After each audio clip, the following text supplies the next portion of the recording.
ख्यात्वेन्द्रनीलवर्णाभा चन्द्रसूर्याग्निलोचना विधि विष्णु हरीन्द्रादिमातृ भैरवसेविताम्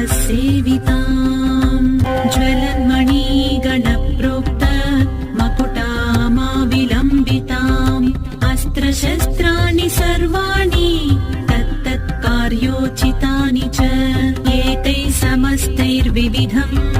बिभ्रतीं मुसलं हलम् पात्वा हिंस्रान् हि कवचम् भुक्तिमुक्तिफलप्रदम् पठेत्रि सन्ध्यं रक्षार्थम् घोरशत्रुनिवृत्तिदम् वार्ताळी मे शिरः पातु घोराहि फालमुत्तमम् नेत्रे वराहवदना